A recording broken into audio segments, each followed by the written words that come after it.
ang ex na bumalik after 15 years. Ang alam ko po kasi, nakikinig siya dito kapag nasa office siya. Ano po kasi, naging kami po ng high school. Fourth year ako, third year siya. Ahead po ako ng 1 year. Nasa GS Pram. Bigla po siyang nawala, hindi siya nagpaalam. Ni hi ni ho, wala siyang paalam. Nagkalayo po kami. Hinanap ko siya ng 3 years mahigit. Pero hindi ko siya nakita. Pumunta ako sa kanila. Kunwari nakipiesta-piesta. Kasi magkalapit lang po kami ng baryo. Parang may kulang sa akin kahit nagka-boyfriend ako ng mga seaman. Ganun po. Tapos po seryoso na po nagkaroon ako ng husband. Ang awkward kasi po yung hihipag ko kasi naging ex pala niya na hindi ko alam. Itong hindi niya malimutan na lalaki, na ex niya, na nung nag-JS prom sila ay bigla na lang naglaho at hanggang nagkaroon siya ng partner, ng hubby. Hindi niya pa rin malimutan. Yung asawa mo ngayon, nung panahon na ikakasal kayo, yung kapatid niyang babae, yung karelasyon niya yung ex mo noon. Opo. Okay, hindi pa sila naghihiwalay.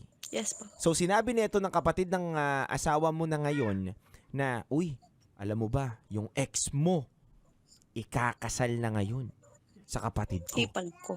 Opo. Oh, yun. Nahipag ko ngayon. Anong sinabi ng ex mo? Tumawag po siya. Tumawag sa'yo. Eh di ba magkarelasyon sila ng kapatid ng Opo. asawa mo? Doon po ako nainis. Kasi ilang years ko siyang hinanap. Tapos saka lang po siyang paparamdam ng after 3 years muna na kaya kasal ka na pala kay kuya ganito, na kapatid ng ganito. Oo. Sabi ko, oo.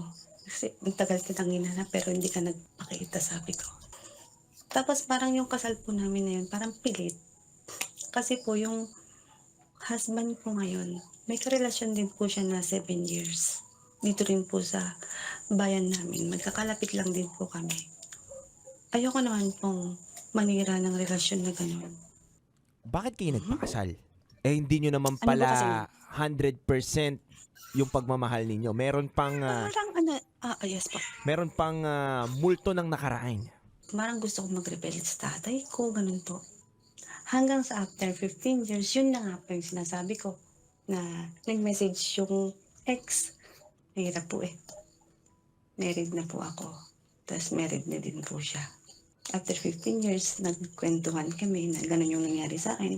Gano'n din pala yung nangyari sa kanya na ang sama daw po ng ugali ng, parang nagsusubong siya na ang sama ng ugali ng wife ko, lahat-lahat, madamot sa ganito.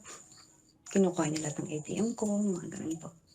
Akala ko po, isang, lang po yun, 1 day lang po na magsasabihan kami ng sama ng loob na ganito yung nangyari sa akin, ganyan din pala yung nangyari sa'yo. Hanggang sa nagsisihan kami. Bakit di mo ko hinanap? Sabi po niya. Bakit di mo ko hinanap sa Facebook? Sabi ko sa kanya, hinanap kita. 3 years mahigit. Pumunta pa ako sa inyo. Nakipiesta-piesta. Kasama ko yung mga pinsan ko. Pero di kita nakita. Kasi nag-aaral ka daw sa Manila that time. Sabi ko sa kanya. Parang sinisi din po niya yung sarili niya na hindi po niya ako binigyan ng closure that time. Na hindi din naman po niya alam na yung ex po niya na kapatid ng asawa ko ngayon, magiging kayo pala. Parang gusto po niya magpabawi. Pero sabi ko, huli na. Paano yan? Mas nananaig pa rin ba yung pagmamahal na nararamdaman mo sa ex mo na 15 years na muling nagparamdam sa'yo? O mas matimbang yung pagmamahal mo sa asawa mo? Sa asawa ko na po ngayon Napagod na po ako sa kanya. Okay. Napagod ka na kanino? Doon po sa ex.